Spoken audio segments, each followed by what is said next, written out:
Mā koe tīmata hei karakia. Tūmatatia, tūramatea, te tuāpapa o mata tū Aotearoa. Ki runga, ki raro, ki uta, ki tai.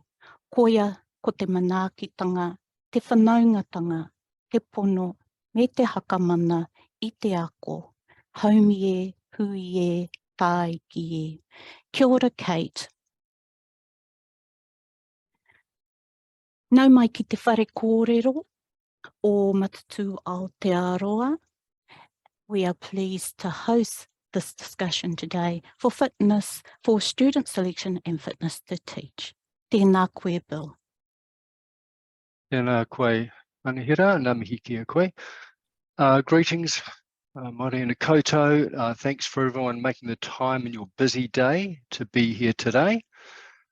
This will be another exciting and stimulating symposium topic. So thank you in advance for everyone to make their own contribution to this during the breakouts by the principle that all of us are smarter than one of us. So just going back for a second, in February, we had our meet and greet. In April, we had a placement assessments symposium. In May at the Tefans Hui in Otapoti, Dunedin, we had a curriculum refresh. Anahira is going to cover at the end of this what we've got coming up for the rest of 2023, but for now we'll focus on today.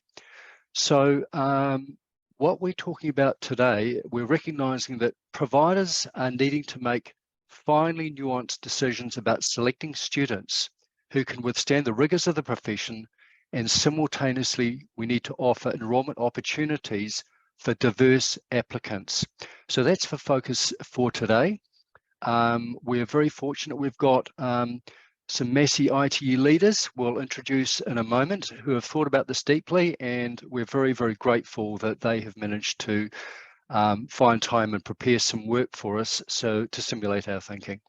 Also just want to acknowledge Maya and Kate, who are going to be doing the admin wizardry in the background. Also, just before we introduce our guests, there's a slight shift here at the council in that all of you have been familiar with Kelly Turner, team leader Kelly Turner, who has been chairing many of these symposium hui.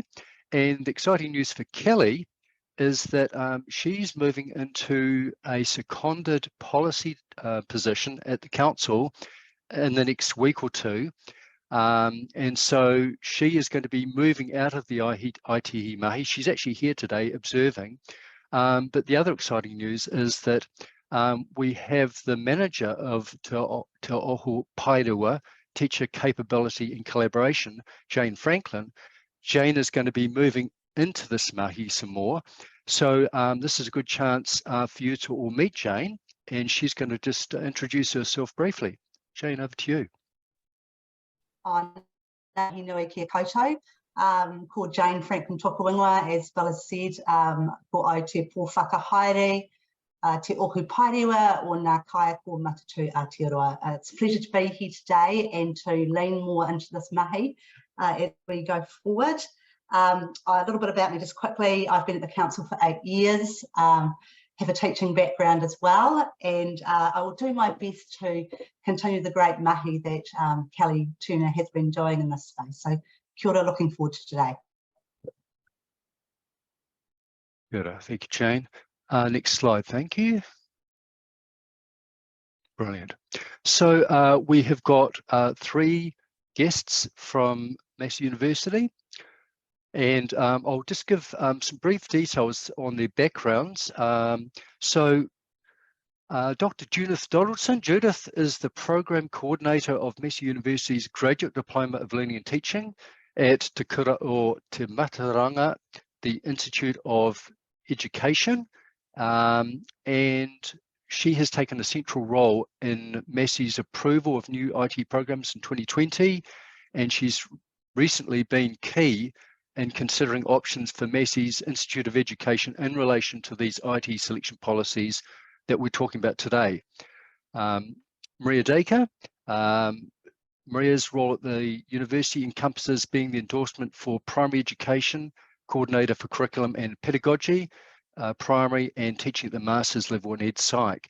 So Maria's currently knee deep or neck deep in her PhD in relation to students or learners' contribution to curriculum involvement.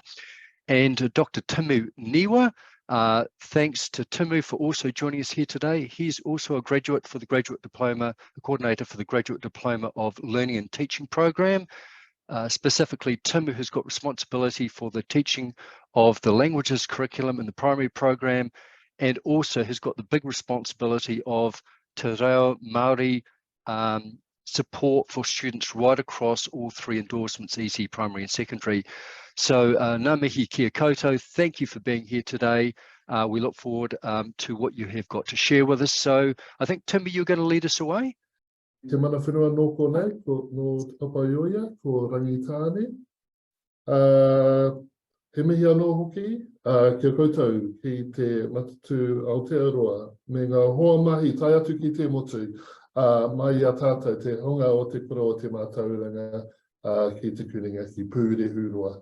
Ko ai ahau, he uri ahau no te atiawa, no te whanawa āpānui, no te whakatōhia, me Ngāti Manua hoki, ko tino o te rangi niwa tōku ingoa. Ka huri te rākarina ana ki oku hoamahi, Judith, rawa ko Maria, ki te kōrero e pāna ki tēnei kaupapa, tino whakahira ki a tātou mahi. Nō reira, mi atu mihi mai. Kei a koe te rākarina ana, Judith, kia ora. Kia ora, Timu, and kia ora koutou. Just before we get underway with our topic, I thought it could be useful for you just to have a little bit of background about our program. In the past, Massey had a number of different ITE programs for early childhood education, early years education, primary and secondary sectors as well. And these included undergraduate, graduate and master's programs. During the last decade, the decision was made to discontinue first the undergraduate programs and more recently the Master of Teaching and Learning, and to retain ITE at graduate level only. We initially had 3 separate programs, one for ECE, one for primary and one for secondary. However, Massey's response to the new ITE requirements of 2019 led to a decision to create one overarching 150 credit graduate program with 3 separate endorsements. The Graduate Diploma of Learning and Teaching is its name. And this program started amidst all of the COVID lockdowns of 2021. So our first couple of years were in the background context with COVID there, and as you will have done in your programs, a great deal of scrapping. We're now into partway through our 3rd year of the program. Our Kaiako Pitamata, that is our student teachers, take 2 15 credit courses altogether right across the program, and the remaining 120 credits of this program, which is a 150 credit program, they are endorsement specific. In 2019, school, Professor John O'Neill asked me if I would lead the development of the new program. And so I've been involved first as the chair of the steering group that developed the program, and then as program coordinator. And now I'm very happy to say I co-coordinate with Timu. Our first task in our program development was to envision what we wanted from our program. And we sat down and spent a number of weeks consulting. We could perhaps go on, could we, with the slides to, and move on to the next one and the next one. Thank you. we spent actually a lot of time thinking, consulting. We consulted with our colleagues at Te Aho Tatarangi, across the wider university. We invited some inspirational educators to come and speak with us. We spoke with our own community, with our then student teachers and staff. And we spent this time developing our tuapapa. That's the statement that you can see on the slide that's showing now. Our tuapapa is the absolute foundation of our program. Everything that we do, every decision we make, every change that we might make, is always rests back on our tuapapa. And we often consider it to be our moral and ethical centre and guide in the program.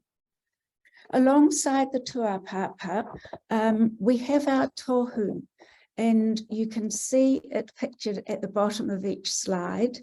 We're enormously proud and humble and grateful, in a sense, to have our tuapapa and our tohu. The tohu was designed for us by the son of our facilitator Māori, Dr. Pania Tamaro. So you can see that it's a waka, it's got people inside it, and the sails are of Polynesian design. So our tuapapa and tohu are an absolutely central core and at the same time foundation for our program. So thank you. Could we just move on to the next slide? So we're talking today about our statement and acknowledgement of program expectations. And this is a document that we are in the process of drafting, both within our program and alongside the university's proctor and other representatives from the university's legal team.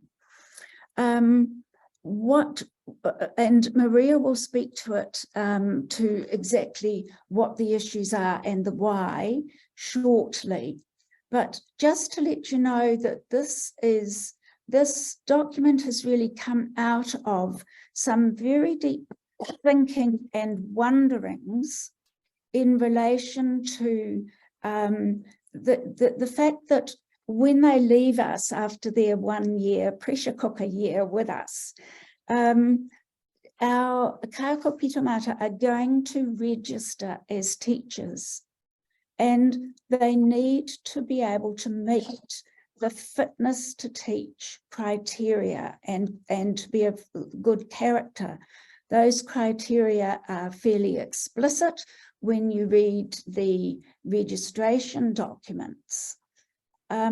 And we feel that it's really important that we are preparing our kāko pitomata for that, alongside, of course, of preparation for being able to fully embrace and meet our code, our standards. So the thinking and the mahi that we have been engaging with are underpinned by the Teaching Council requirements, by Massey University requirements, obviously by our tuapapa and our program values, and also by the experience of our staff of the issues that can arise during the year. And just one further thing before I pass over to Maria to unpack some of this thinking further for you, is that this document that we're preparing is in addition to our current practice, which was introduced not in our first year of the program, but in our second year of the program.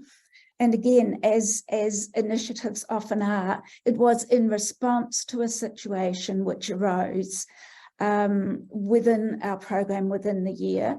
So our current practice for the last 2 years has been to send our candidates a link to our code, our standards, and particularly the Code of Professional Responsibility, ask them to read the code, to think carefully about whether they could reliably meet the code in an ongoing fashion right from the time they enter our program. And then at our selection wānanga, we ask the candidate if they have read the document. The great thing is that almost 100% always have, and if they can attest that they believe they can meet the code in an ongoing manner. And we record that in our selection notes. So that's kind of some of the background for you. And I'm now going to pass over to Maria, and we're in the same room, so we're just going to juggle microphones. I'm going to pass it over to Maria, who will unpack some of this further for you. Kia ora, Maria. Do you want me to do the issues as well, Judith? Tēnā koutou, ko Maria Dacre tuku ingoa. Kia ora, thank you, Bill, for your introduction this morning, and to Timu for bringing us into this space. Could we please go to the next slide? Kia ora, thank you. So, Judith talked a little bit about the last setting up our program, and then us coming into this space, actually starting a whole new program while we were also experiencing a worldwide pandemic. And I have to say that first year really did feel like for us, like we were building the plane as we were flying it. And I'm sure that many of you out in the screens there felt exactly that same way over the last few years. So whether the current issues that we have on the screen is as a result of some of that, or other societal pressures, we have experienced for a small proportion of our student population, our kaiaka pitamata, some particular stresses. The things that have really popped up for us in each of our endorsements, whether we've been primary, secondary, or early childhood, is this notion of increasing fragility, or with our kaiaka pitamata. And again, we're talking about having a real understanding of the financial and social pressures that many of people in Aotearoa are experiencing currently.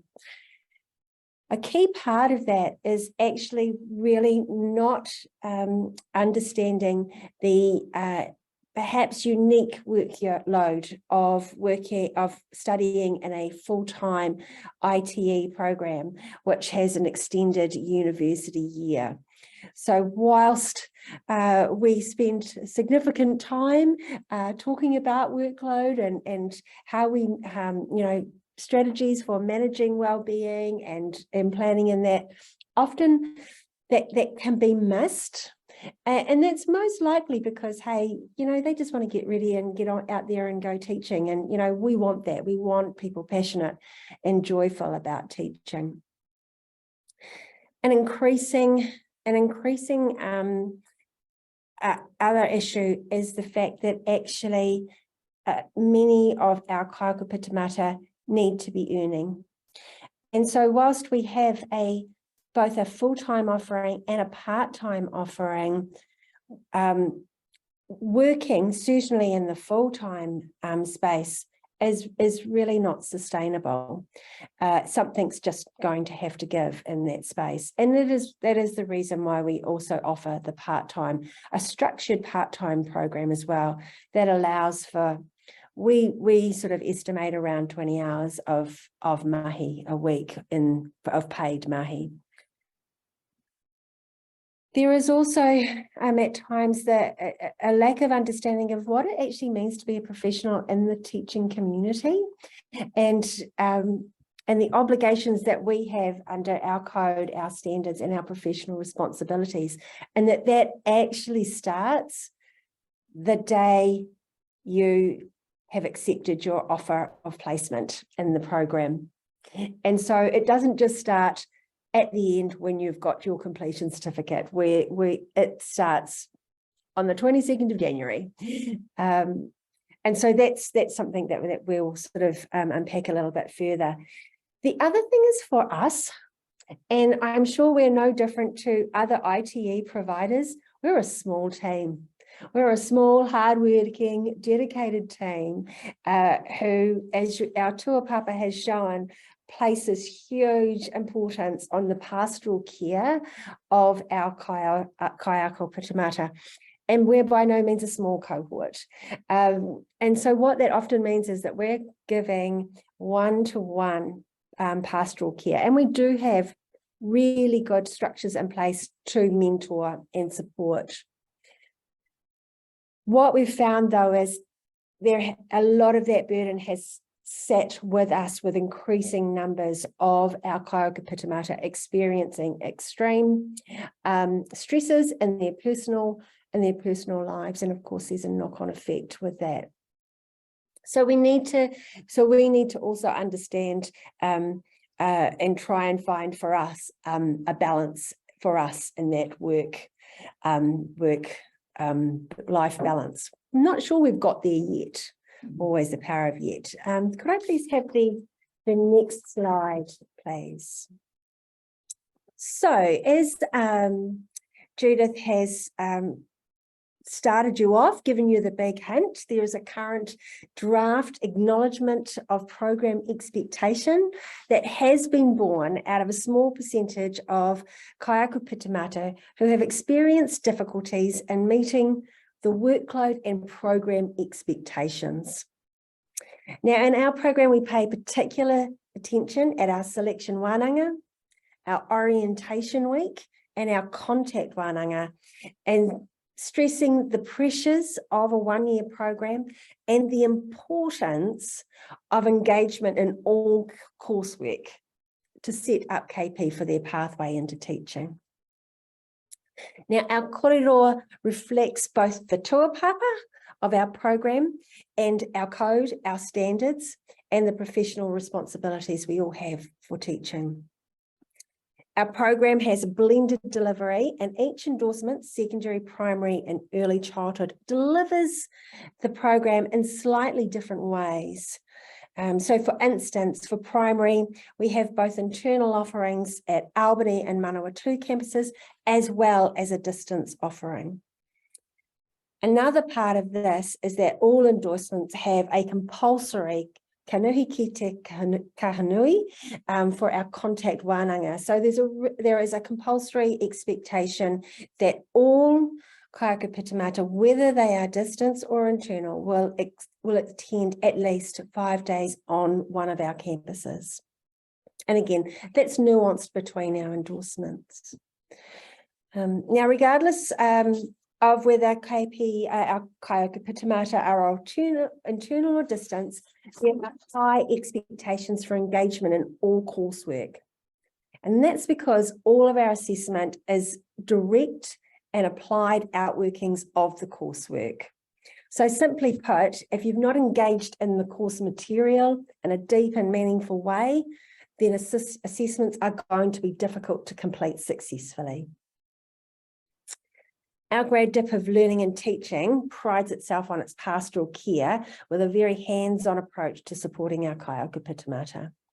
Now, whilst ongoing formative feedback is an integral part of what we do, the onus is on our kaiako pitamata to be self-managing, well-organised, and display excellent communication skills with fellow kaiako pitamata and our teaching team. So the final aspect of this has also become apparent for us over the last few years, and that's the English competency test. English proficiency test. Now, with the advent of AI, we have gained a sense that a small percentage of applicants have used this tool to craft the written component of the application. Additionally, with the widening of English competency tests to the online space now, applicants are meeting the agreed test scores, and yet this competency is not transferring and apparent in written assessment. So this is something that we are currently tussling with. Our leadership and teaching team work closely with Kaiaka Pitamata who are not meeting expectations for the program, and this often results in study plans and additional university-wide services such as the writing service and student supports. The draft acknowledgement of program expectations also acknowledges some new terrain for us in ITE education. Social, financial pressures, wellbeing impacts all form part of what our teaching team and Kaiaka Pitamata navigate on a regular basis. Having a document that is clear, reflective of the rigors of our program supports our team to navigate these tricky spaces, but it also ensures that from the beginning, Kaiaka Pitamata are fully aware of their professional obligations to our program and to the teaching profession. Can we have the next slide, please? So how, when and where will this be managed? Well, we want our Kaiaka Pitamata to be set up for success. So that's the first part. So currently we spend quite a lot of time at the selection wānanga, sharing the joys, the learnings, the challenges of teaching. We also detail the expectations and we invite kōrero around this. It is at this stage we also talk about the options for part-time study if the workload is too heavy with the current situation. For instance, having to work part-time or having a busy family life. Details such as attendance at wānanga for study are also included. And in 2024, all candidates who are offered a place on the program will be sent the acknowledgement of program expectations to be signed and returned by the candidate. We will also, during our orientation week, be unpacking and contextualising these expectations during our program course offerings and ongoing throughout the year. Next slide, please. So here we come to the tricky part, right? So we've put all of this mahi in place.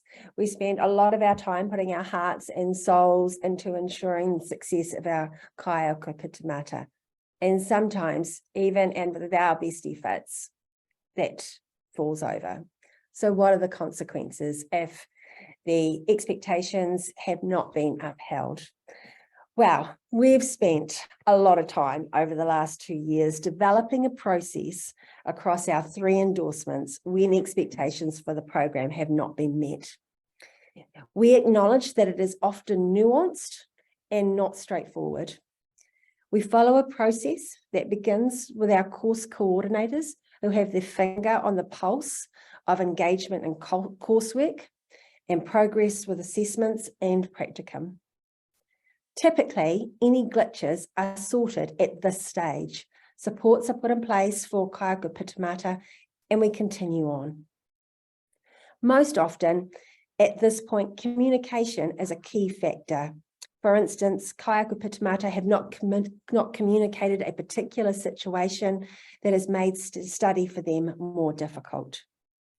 Support is put in place, an individual study plan if needed is there, and a reciprocal agreement for checking in between ourselves and them is put in place. So if this falls down, we have an additional layer of the endorsement leads for each of the sectors, meeting with Kaiaka Pitamata and their mentor and the endorsement lead.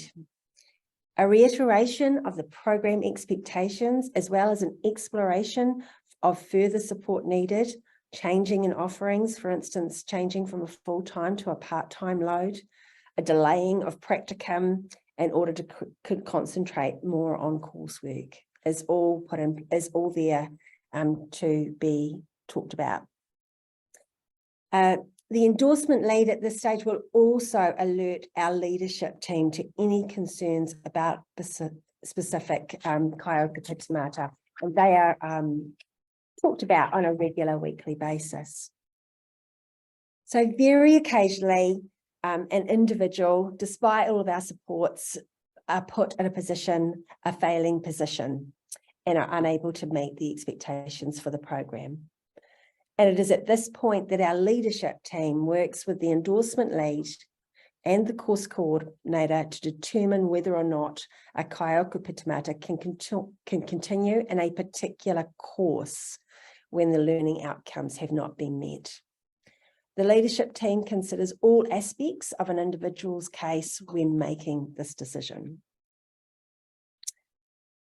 We now have, Massey has now put in place a further line in our rigor, and that is the subcommittee called PPAC. And this is for serious cases or for when a kaiauka pitamata disputes the outcome of a decision made by the leadership team, and a kaiauka pitamata is at risk of being exited from our program. As yet, our team has not had to fully engage in that process. And from where I sit, I hope we don't, but for me, it is reassuring that we have further support. Yada.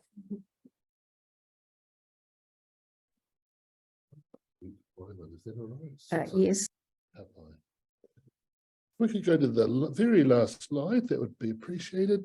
We've just got a couple of questions, a couple of partai to act as provocations for you. As I understand, we're going to break into small breakout rooms for a few minutes to discuss some of the things that have been raised in the kōrero presented by my colleagues. So the two partai that we've got there for you to think about and wrestle with. Firstly, how can ITE providers navigate the tension between acknowledging and addressing pastoral and cultural needs of students whilst still maintaining program expectations and standards? And we've also popped in there, and having read the ITE report, the recent report that came out, we know that there will be other ITE providers who are experiencing similar issues that we have been facing. So use the space to talk through some of those things with our colleagues. So not sure who's opening the rooms, but I'll hand it over to the team. Kia ora. Thank you very much, Judith, Maria and Timu. It's been lovely to hear your how your tuapapa and your tohu have guided your journey, I suppose, into this space. I've unmuted. Into supporting. Sorry. Supporting your pitamata into that. In the first days when they acknowledge that they want to be a teacher, that they've met the requirements for entry into the course, and then have that opportunity to be given really clear guidance around the expectations, and it so that they know what's expected and you know they know what's expected. And it's really lovely to hear how you're tightening the lashings on your waka all the time, making sure that your team know what's going on, that your leadership are kept involved, that your pastoral care, all of those support systems are part of that process, so that they know that they're not on their own, they're being held in a place that keeps them safe as they start that journey into the profession. So yeah, I really appreciate your kōrero this morning. Thank you very much for sharing. I'll get the next slide, please. And we're going to go into a breakout session. So we've got a good length of time to have a conversation with other members of the profession. And Timu had added that extra question at the end there about, well, what's happening for you. So feel free to share. Maya's going to share a Google slide document when we get in there, so you can take your notes, and that way we can share any gems that you share with us during this session, and so I'll get you out into your breakout groups. But when you go, please take note of which group you're in and nominate a volunteer to feedback when we come, when we return to the main group. So if we could pop into group breakouts now, we'd really thank you. More of our time, some practices that some of our rōpū have been trialling have included setting up like a primary caregiving system with academic staff, pairing the kaiako with our new learners for at least a period of their first semester, and often those relationships might continue beyond that. We talked about study skills workshops, encouraging study groups. We talked about another suggestion that is happening at UCOL, Ākonga put in whānau groups with a kaiarahi role to support tauira pastoral needs, Ākonga pastoral needs. There are weekly hui among academic staff to navigate best pathways for their Ākonga, developing individual learning plans. They also have navigators come into classes to check both attendance and as well as build relationships with Ākonga, and connecting students up with required services. One thing that our friends at UCOL mentioned, which I've had the same conversations at Te Rito Maioha with academic staff, is that those pastoral need demands are coming more and more to us, but acknowledging the fact that as lecturers, we're not qualified psychologists, counsellors, and so you know, how we navigate that space is also something that's on our radars. We talked about that, how important it is to set clear expectations at interview time, and all of us do that. The requirements, commitments, expectations are clearly outlined, but as Clark said, you know, a lot of our tauira come with competing demands, with community commitments, whānau commitments, many are parents, all of them, you know, because we're centre,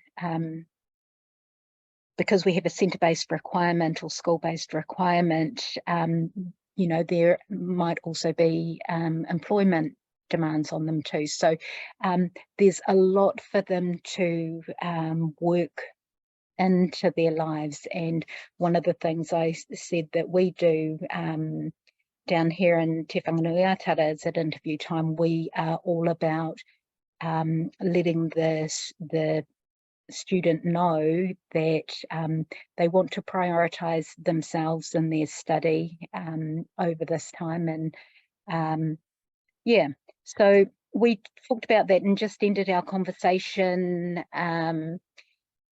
with the fact that we do endeavour to take a socio-cultural approach, and no one-size-fits-all approach to meeting individual student learning needs. And I think that's something that our organisation does well, looking at the individual learner and their needs. That's us. Good, thank you, Lisa and team. Breakout room 1, are you there?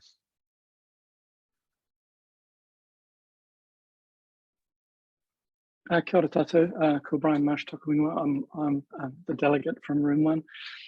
Our conversation talked, actually it's nice to follow on from what how Lisa concluded, because I think our conversation talked about knowing our learners and responding to individual needs, and the fact that the program standards, and particularly the expectations of our communities of practice, are the bar to which we need to help our students move towards. and that it's an iterative process, that professional expectations may be what we talk about in February. We might also talk about them ahead of the first practicum experience and after the first placement and ahead of their second placement. But that acculturating our young kaiako to the notion that they're entering a profession, that this year of study is not like, so I'm talking specifically about the graduate diploma in secondary teaching, that this year of study is unlike a year in their undergraduate program, that there are expectations that they're entering the profession actually from the end of January, the beginning of February, and that they need to meet the expectations of our communities of practice all the way through. Having said that, the other challenge we face, I think, is that as a large provider, I think some of our candidates have the idea that they're somewhat anonymous inside the program, although they can feel that anyway. But that we can respond to individual needs provided we know about the stresses and strains that are being put upon our students. That we can adapt programs that they don't work particularly well for us, but there are part-time options. We do have an online option, so that we are in a position to flex a little bit around the tensions that some of our emerging teachers might feel, and that retaining responsiveness to that is an important part of our program. The other point that I made to the group, and perhaps this is common in other institutions as well, is that what's happening in our institution is that the core of teacher education specialists, if you like, is diminishing over time. Is that there's a lot of casualisation of the work around teacher education, and that the pastoral care responsibilities are falling on a reducing number of core and specialised staff, and not that work is invisible or unacknowledged, but that it is there, and the fewer people there are, the more of a load that those specialists have to carry inside the program, and other people in other institutions might be experiencing a similar phenomenon. Kia ora, Thank you for the time. Thank you very much. I'm just aware of time, and we've got maybe another 5 minutes in this part of the hui. If your room has had some conversations that are really something a little bit extra to what we've heard already, how about you just introduce yourself and speak up and tell us what your extra thing is? I've got just a couple of things to add from Group 6. One of them was around that initial interview, I suppose, and the decision making around fitness to enter the space, and that conversations around sort of resilience and stress and all of that those significant mental health issues don't actually show themselves until they're put into that position of significant stress, when they go on their first practicum and they've got an assessment due, and those little pieces drip in and fill up the resilience bucket is not as full as they thought it was. So it's not, there's not a solution to how do we find that out, but it's that awareness that those initial conversations might not show them, the issues might not show themselves immediately. A lot of issues around financial capability, particularly in the postgraduate space where allowances are not available, and that variable awareness of professionalism at the start point, but all the way through. There's always a mother hen in every group, and there's always a waif and a stray that needs to be taken care of. So finding that to a kind of tenor response to enable those mothers to take their role, but being careful to not assume that they've taken that role and they will look after the waifs and strays along the way, that they may also be the ones needing the support. So, and the other thing was around the appropriate cultural approach to receiving support, and being whether it's culturally appropriate to ask for help or admit defeat, and having multiple pathways to that support mechanism to enable culturally appropriate responses to access support services. Yeah, that's all. Got Thank you to that room. Thank you, Linda. Any other people out there, any other rooms got something to add? Kia ora, Bill, Pauline Bishop, Te Whare Wānanga o Wairaka ki Te Pukenga, Unitec. Just really, we were talking about the neurodiversity and how our program has included neurodiversity in our applicants, interviewing more people who are presenting as neurodiverse, and just the added complication that adds to our decision making. And it's good because it's stretching all of us in our team in the way we engage with neurodiverse people, but also presents more complications, really, I guess. We were talking about how different providers engage with that, and but also the nuances of fit to be a teacher. So it seems clear to us what that means, but not necessarily to the for us anyway, early childhood centres that we work with, and robust conversations. And I've had conversations with Teaching Council around this. So I have a very clear idea of my moral responsibility, as well as our code, our standards. But what does that mean to an early childhood centre? Do they also accept their responsibility? And that's kind of like a bit of a grey area, I think. I seem clear about it, but perhaps they don't. Thank you, Pauline. Very good, very useful words. I am conscious of time. We do want to do a couple of little things before we conclude at 12 o'clock. So I'm going to hand over to you, Anahira, to move us along. Kia ora. Tēnā tātou. E mihi ana kia koutou katoa. Mō ngā kōrero e hakamana i tēnā i roto i te whare kōrero o Matatu Aotearoa, ko mahana te whare. You have warmed our whare kōrero of Matatu Aotearoa with your knowledge and expertise, experience and aroha for our profession. E kore e mutu ngā mihi kia koutou.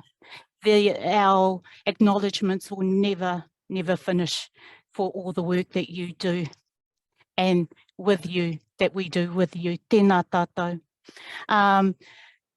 Before I acknowledge te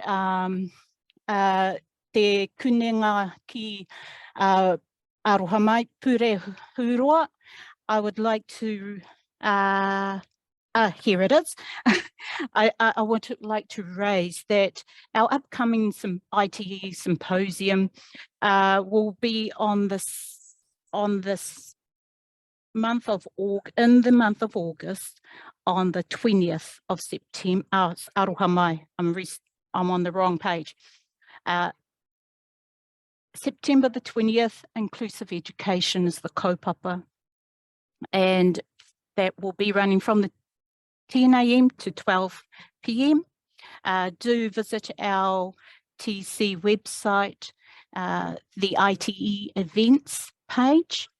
And again, we have October the 18th, Professional Practice Assessment Part B, 10:30 a.m. to 12 p.m. And November, the last one for 2023, November the 29th, Curriculum Refresh with Ministry of Education from 9 a.m. to 12 p.m. So note though, that last one is 3 hours. So be prepared for a great wānanga there. Ka huri a tēnei waka, kia mihi atu ki te kunenga, te whare kunenga ki pure huroa, e te takuta tumu, nau i tuku mihi te tuatahi kia tātou, tēnā koe. Ki Maria Rawa ko Judith, e kore e mutunga mihi kia kōruatahi.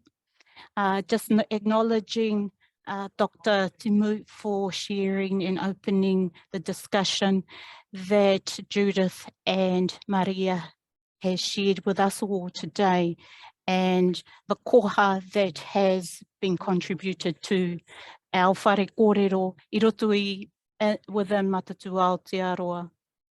Mā koe whakakapi, I will now close with our karakia. Kua ia ki runga, kua ia ki raro, e rongo hakairihia ki runga, kia tina, tina haumi e, hui e, tai ki e.